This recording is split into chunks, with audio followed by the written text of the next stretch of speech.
3 things you can do this week to kill every tick in your yard, and the cheapest version costs less than $4. No chemicals that can hurt your dog, no sprays that send your kids inside for 48 hours, no $300 pest control bill.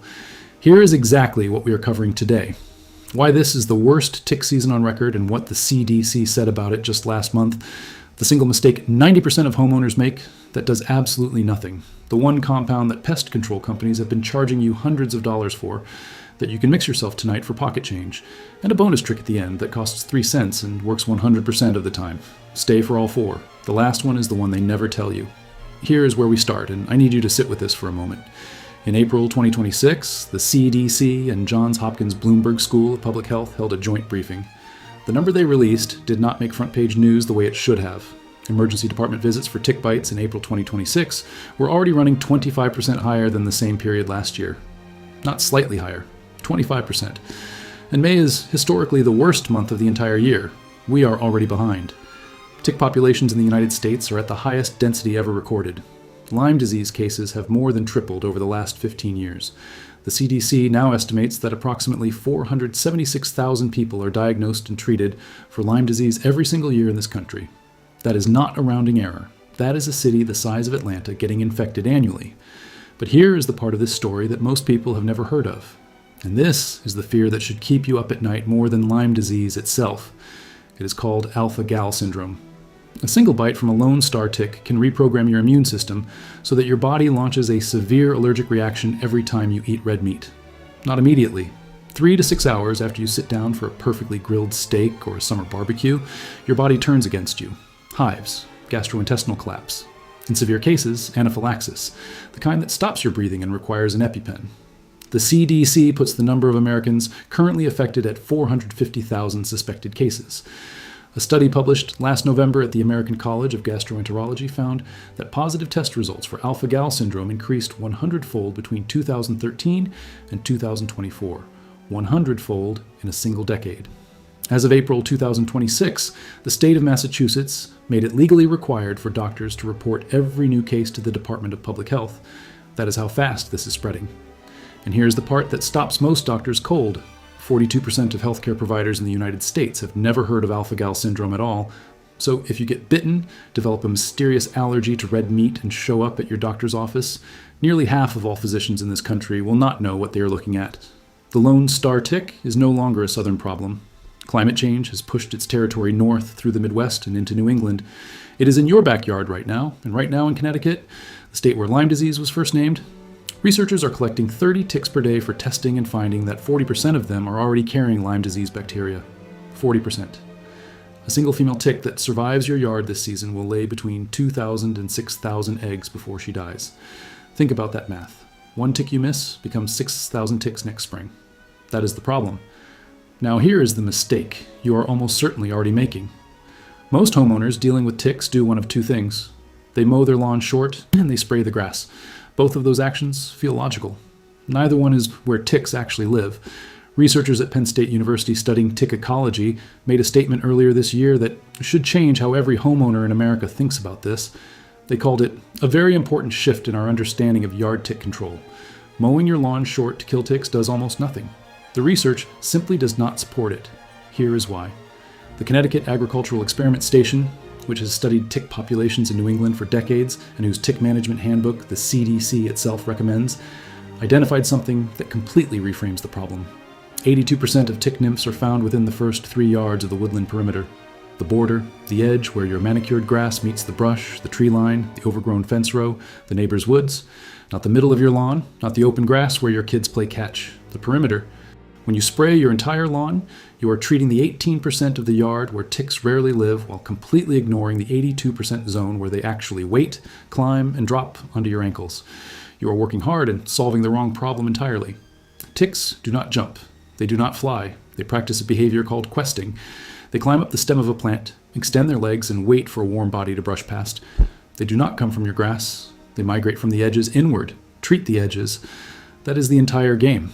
So what do you actually use? This is where it gets interesting. Cedar chests have kept moths out of stored clothing for 200 years. That was not decoration. That was chemistry. And the pest control industry has known for decades what is inside that wood that makes insects and arachnids want nothing to do with it. The compound is called cedral. It is the primary bioactive component found in eastern red cedar, Juniperus virginiana, and it operates through a mechanism that is worth understanding, because once you understand it, you will never forget why this works. Ticks breathe through structures on their body called spiracles, tiny openings in their exoskeleton that function as their entire respiratory system. Cedarwood oil, at sufficient concentration, does two things simultaneously. First, the scent of cedral overwhelms the sensory organs ticks use to locate warm-blooded hosts, the same organs they use to detect your carbon dioxide, your body heat, your movement. The signal gets so overloaded that they cannot orient toward you. Second, direct contact with the oil begins to dissolve the exoskeleton itself, sealing those spiracles and blocking the tick's ability to breathe. You're not repelling them. You're suffocating them. The United States Department of Agriculture, Agricultural Research Service, published peer-reviewed research on this. Scientists at the National Center for Agricultural Utilization Research in Peoria, Illinois, tested cedral extracted from eastern red cedar against 5 species of hard ticks, comparing it directly to DEET, the synthetic compound in most commercial repellents. The results were published, and the numbers are specific: 80 to 94% repellency of black-legged tick nymphs, the primary Lyme disease carrier. Repellency matched DEET at the 30-minute mark for black-legged ticks, the most common tick attacking American families right now, the one carrying the disease that is about to infect a city the size of Atlanta this year. And unlike synthetic pyrethroid pesticides, the kind that require you to keep pets and children off the lawn for 24 to 48 hours after application, cedarwood oil disrupts a neurological pathway called the octopamine receptor. That pathway exists in insects and arachnids. It does not exist in mammals. Your dog can walk on a cedarwood-treated lawn the moment the spray dries. Your child can chase a ball across it 10 minutes later. The chemistry is simply not capable of harming them. This is not a fringe claim from a natural wellness blog. A CDC review of minimum risk products confirmed that cedarwood oil is among the most effective botanical compounds tested against black-legged ticks. The pest control companies, who have been charging you $150 to $300 per treatment to come to your yard, are largely using this same active ingredient. Some of them mix it in a professional-grade solvent. None of them are doing anything you cannot do yourself with a hose-end sprayer and a bottle from a garden center. Here is where the practical part begins. There are 3 ways to do this, and every single one of them works. The difference is how much money you want to spend. Option 1, $29, store-bought spray. Products like Cedarcide, Wondercide, and similar cedar-based yard sprays are available at major hardware stores and online. Most come in a concentrate you attach to a garden hose. One bottle treats roughly 5,000 square feet. You do not need to retreat to the house. You do not need gloves. You apply it to the 3-foot perimeter, where your yard meets the tree line, the fence, the brush, any stone walls. Stone walls are what the Connecticut Agricultural Experiment Station specifically calls tick hotspots, by the way, because chipmunks and mice nest inside them and carry tick larvae in and out constantly. Spray that border. Reapply every 2 weeks. That is it. Option 2, $4 DIY recipe. The active ingredient in those $29 products is cedarwood essential oil. You can buy a bottle of cedarwood essential oil at almost any grocery store, health food store, or online for about $8 to $12. That single bottle makes multiple batches of the same product. Those companies sell you at a $25 markup. The recipe is specific, and specificity matters here. Mix 1 teaspoon of cedarwood essential oil with 1 cup of distilled water and 1 tablespoon of witch hazel. The witch hazel is not optional. It acts as a natural emulsifier. It is what allows the oil and water to actually combine into a sprayable solution instead of separating in the bottle. Shake before every use. Store in a cool, dark cupboard between applications. This mixture stays effective for up to 60 days when stored correctly. Apply it directly to the perimeter using a pump sprayer. Reapply every 2 weeks, or within 48 hours of any heavy rain that saturates the border. For the larger, hose-end version, the kind that treats an entire yard border in one pass, mix 5 ounces of cedarwood oil with 32 ounces of water and a few drops of standard dish soap as the binder. Fill your hose-end sprayer reservoir and walk the perimeter. One batch covers roughly 5,000 square feet. Cost per application, under $4. Same chemistry, same mechanism, same results. Option 3, completely free. Call any local tree trimming service in your area. Tree services generate enormous amounts of cedar chip waste from Juniperus trimming jobs that they have to pay to dispose of. Most will deliver a load of fresh cedar chips to your property at no charge, simply because it saves them a dump fee. You lay those chips in a 3-foot wide band exactly where your lawn meets the wooded edge. This accomplishes 2 things at the same time. The cedral and fresh chips continuously off gases into the perimeter zone, creating a chemical barrier ticks actively avoid. And physically, the dry, coarse chips create the kind of terrain that ticks, which need humidity to survive, are extremely reluctant to cross. Research from the Connecticut Agricultural Experiment Station specifically documented this 3-foot wood chip barrier as a method that significantly reduced tick movement from wooded edges into maintained yards. This is not a folk remedy. This is the recommendation the CDC includes in its official tick prevention guidance. Fresh chips need to be replaced once or twice per season as they dry out and lose their oil content. But the cost is zero. You are solving a $300 per treatment problem with a phone call to a tree service. Now for the one that almost never gets mentioned. Here's the reality about how ticks actually reach your skin. They are not waiting on your grass. They are questing on low vegetation at the edge. When you walk through that border zone, taking out the trash, gardening along the fence, walking your dog at dusk, ticks transfer to your shoes and your socks, and then they climb, slowly and methodically upward, looking for exposed skin.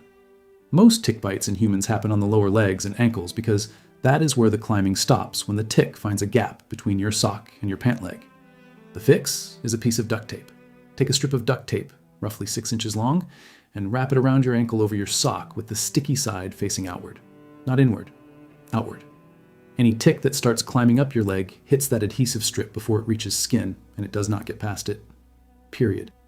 You're not relying on chemistry. You're not relying on a spray you applied 2 weeks ago wearing off before the next application. You're physically intercepting every tick in the climbing phase before it ever gets close to you. The cost is literally 3 cents per ankle. You can do this for your kids before they go outside. You can do this before a morning garden session. You can do it before a trail walk with your dog. There's no chemistry to wear off. There's no concentration to mix correctly. There's no timing to manage. A tick that tries to climb past duct tape simply cannot. It works every single time for the same reason a sticky trap works on anything with legs. Physics, not chemistry. Here's how you put all of this together. If you want fast and easy with zero effort, pick up a bottle of Cedar-based yard spray at your hardware store. Walk the perimeter of your yard where it meets any brush, trees, stone walls, or overgrown edges, and reapply every 2 weeks through October. Budget $29 per month for tick season. Done. If you want cheaper and you're willing to spend 10 minutes, buy a bottle of cedarwood essential oil once per season, mix the recipe above, fill a pump sprayer, and walk the same perimeter. $4 per application. Same result. If you want permanent infrastructure and you have the patience, call a tree service, get cedar chips delivered, lay a 3-foot barrier along every wooded edge on your property, and refresh it once or twice per season. Cost is zero beyond the 10 minutes of raking. The barrier is working every hour of every day whether you are thinking about it or not. Every single time you walk through a perimeter zone, gardening, walking the dog, checking the fence, playing with kids near the tree line, wrap duct tape around your ankles before you step in. 3 cents, 30 seconds. No tick gets past it. And here is the last thing worth understanding. The tick season of 2026 is already running hotter and faster than any on record. ER visits for tick bites were up 25% before peak season even started. The disease that turns you allergic to red meat for life, a condition most of your doctors do not know how to diagnose, is spreading faster than any other tick-borne illness in the country. The population biology of this problem is not getting simpler. A female tick that survives your yard this season leaves behind 6,000 replacements for next year. The chemistry to stop this has existed for 200 years. Eastern red cedar kept moths out of storage chests before the United States was a country. The USDA confirmed it kills the primary Lyme disease tick. The cost is a few dollars. The application is 20 minutes along your fence line. The pest control industry built a subscription business around a $4 ingredient. Now you know exactly what is in the bottle. You spray the perimeter, you lay the chips, you tape your ankles, ticks lose every round.